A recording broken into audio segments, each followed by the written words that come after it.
Oui, bonjour, bonsoir encore, bien-aimés dans le Seigneur. C'est le pasteur Salomon Lucel Kaninga de l'émission Les de l'Église en direct de l'Afrique du Sud.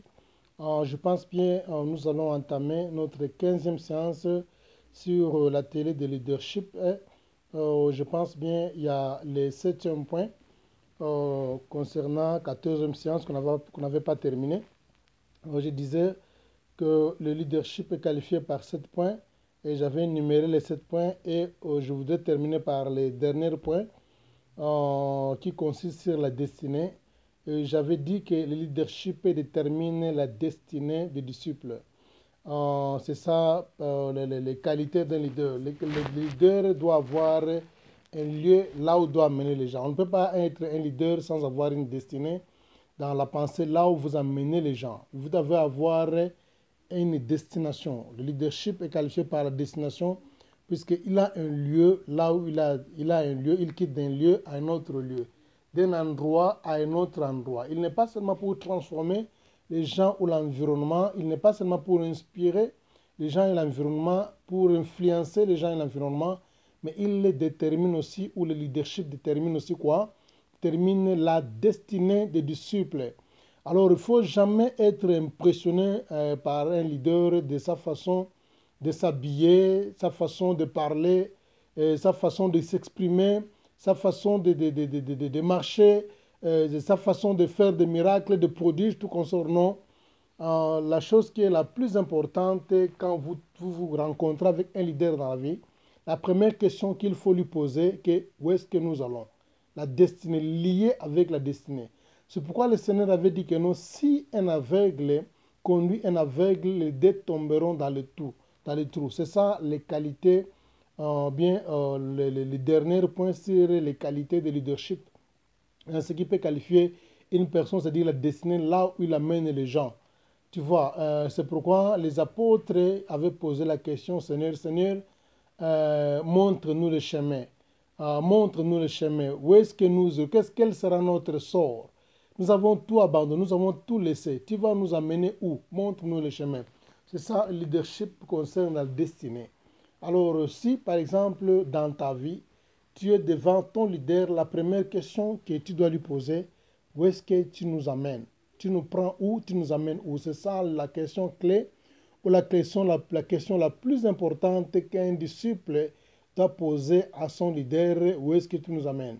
La question aussi, d'après moi, j'ai toujours considéré ça, ce sont des questions qui marchent de pair avec les gens qui vont s'engager dans les fiançailles ou qui ont une vision de se marier. En principe, si par exemple un homme tend la main à une fille pour lui demander la fiançaille ou bien le mariage, je pense bien une fille qui est sage, la première question qu'il doit poser à l'homme n'est pas sur l'amour. Parfois, les gens ont toujours posé des questions qui sont mal appropriées, que vraiment, est-ce que tu m'aimes? Est-ce que tu vas me prendre en charge? Tu vas me supporter dans les malheurs? Non, non, la première question qu'une fille doit poser à une personne qui tend la main, puisque l'homme, c'est le visionnaire, c'est lui qui a vu l'avenir et il vient chercher la fille. La première question qu'une femme doit poser à quelqu'un qui lui tend la main, la première question c'est concernant la destinée. Où est-ce que nous allons? Tu m'amènes où? Quelle est ta vision? Où est-ce que tu m'amènes? Quelle est notre destinée? Nous commençons ici, nous allons finir comment? C'est ça la question clé. Si par exemple tu es engagé et une femme commence à te poser la question, vraiment est-ce que tu m'aimes? Est-ce que tu ne peux pas, est-ce que vraiment tu m'aimes? Tu ne viens pas faire les aventures? Est-ce que tu ne vas pas m'abandonner? Ça, ce sont des qu'on appelle en anglais de wrong questions, the wrong question. Ce sont des questions qui sont mal appropriées. Une fille qui est vraiment sage, qui est intelligente, qui a une vision, la première question qu'elle doit poser à l'homme, c'est de dire, nous allons où est-ce que tu m'amènes? C'est ça la destinée, puisque tu prends quelqu'un entre les mains de ses parents, c'est pour l'amener quelque part. C'est ça, voilà. Le leadership est déterminé par la destinée, ou encore la destination ou la destinée est la dernière qualité d'un leader. Alors, nous allons parler sur les qualifications. J'avais dit que plusieurs personnes ont des qualités, comme j'ai cité là, 9 qualités, mais ils ne sont pas qualifiés à être des leaders. on est né leader, on devient aussi leader. Je vous ai donné la fois passée l'exemple d'un noyau ou encore d'un grain, encore d'une semence et un arbre. C'est-à-dire, je reprends encore le même exemple. Cet exemple marche de pair avec la qualification. J'ai dit, une semence est tout un arbre, puisque dans la semence, à l'intérieur, il y a les racines, il y a les troncs, ou encore les septes, il y a les branches, il y a les feuilles, il y a les fruits. Tu vois, alors la semence là, c'est tout un arbre, mais elle n'est pas encore qualifiée pour être un arbre. Pour être un arbre, il faut le placer dans un environnement pour faire quoi? Pour devenir un arbre qu'on appelle le leadership development, le développement de leadership. Le leadership, ça se développe comme une semence quitte l'étape d'une semence et il va à un arbre. C'est-à-dire tout dépend de l'environnement. Quand vous placez une semence dans un très bon environnement, alors il deviendra un arbre. Mais quand vous le placez dans un environnement qui est vraiment mal approprié, il ne deviendra jamais un arbre. Il va toujours mourir la semence. C'est-à-dire quoi? Il a des qualités pour être un arbre, mais il n'est pas qualifié pour un arbre. La seule chose qui peut qualifier une semence ou bien un grain de devenir un arbre, c'est quoi? L'environnement là où il est placé. Dans l'agriculture, on dit qu'une plante, mais une semence a besoin de la présence de la fertilité, une terre qui est fertile. Elle a besoin, la semence a besoin du soleil, elle a besoin de l'eau, de la présence de l'eau pour croître. C'est ça, ce sont des choses qui déterminent le développement d'une semence. Le leadership aussi, ça se développe, comme on dit, on est né leader, on devient leader. Comme une semence, c'est un arbre, mais ça devient aussi un arbre. Alors, pour que la semence devienne un arbre, cela est déterminé par l'environnement là où vous allez le placer. Si vous, comme le Seigneur avait donné la parabole de la semence, si vous placez ça sur les épines, sur les rocs, sur les chemins, c'est-à-dire que vous aurez des résultats qui seront différents. Voyez, alors c'est pourquoi nous allons étudier ici sur les gens qui ont des qualités, comme les grains qui ont des qualités d'un arbre, mais il n'est pas qualifié pour un arbre encore, puisqu'il y a un parcours à faire qu'on appelle de leadership development. Alors, comment nous allons parler ça aujourd'hui? C'est les qualifications de leadership. C'est quelque chose qui est important. Il faut d'abord noter que les qualifications ne sont pas naturelles. Les qualifications ne sont pas la qualité. Les qualités de leader, c'est quelque chose qui est naturel. Mais les qualifications ne sont pas naturelles. Qu'est-ce qui peut qualifier? Bien, que représentent ces trois choses que je vous ai parlé, l'environnement pour permettre la bonne croissance d'une semence pour être qualifié un arbre.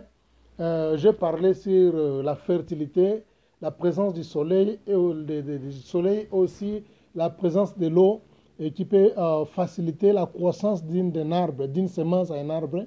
C'est tout à fait normal avec la croissance de leadership ou bien le développement de leadership dans la vie d'une personne.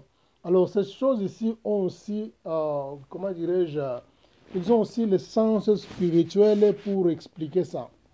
Alors, nous allons d'abord dans le domaine général de leadership, en nous mettant entre parenthèses les leadership chrétiens, et nous allons en parler aussi sur les qualifications pour devenir un leader d'une façon chrétienne ou biblique. Maintenant, nous allons parler d'une façon générale. Les points clés qui renferment tout le monde dans tous les domaines possibles pour être qualifié à être un leader. Le premier point qui est culminant, le point essentiel qui regroupe toutes les organisations, c'est quoi? C'est la discipline. La discipline ici, en anglais, nous appelons ça the character. Et the character, en français, on appelle ça personnalité, encore discipline, voilà. La seule chose qui peut qualifier une personne à devenir un leader, c'est quelque chose, il doit d'abord se discipliner, il doit avoir une personnalité. Quand on parle de la personnalité, nous allons voir dans la personnalité, comme j'avais dit, c'est quelque chose qui n'est pas naturel. Dieu ne viendra jamais vous discipliner. Le Seigneur ne viendra jamais vous donner une personnalité. Comme on dit en anglais, Dieu ne te donnera jamais de caractère. C'est quelque chose que toi, tu dois t'imposer toi-même par rapport à la vision que tu as. Un exemple. Quelqu'un, un musicien, il a besoin d'aller au studio pour comment préparer son album. Il doit se décider un leader. Il a des qualités, il est qualifié pour être un leader. Il a des qualités plutôt pour être leader. Mais il doit aller au studio pour préparer quoi? Son album. Maintenant, il doit se priver de manger de certaines nourritures qui vont affecter sa voix. C'est ce qu'on appelle quoi? La qualification des leaders. C'est-à-dire quoi? La discipline. Il doit se discipliner. Il doit avoir une personnalité de caractère qu'il doit imposer à lui-même pour réussir sa mission. Il doit imposer une discipline à lui-même. Il doit par exemple s'abstenir. Il va au studio. Vous allez voir, ces gens sont très disciplinés. Ils ne mangent pas les arachides. Ils mangent souvent les jus d'orange ou de citron. Ils ne mangent pas quelque chose qui est cuit avec de l'huile. Ils évitent le contact avec, ils évitent de manger quelque chose qui a l'huile à l'intérieur. Même son repas, quand on prépare, on ne met pas de l'huile à l'intérieur. Les arachides, donc quelque chose, tout ce qui peut affecter sa voix, même si ça sent très bon, même si l'odeur est attirante et séduisante, ils ne mangent jamais, ils n'osent jamais prendre ça, mettre dans sa bouche, puisque ça va affecter sa voix.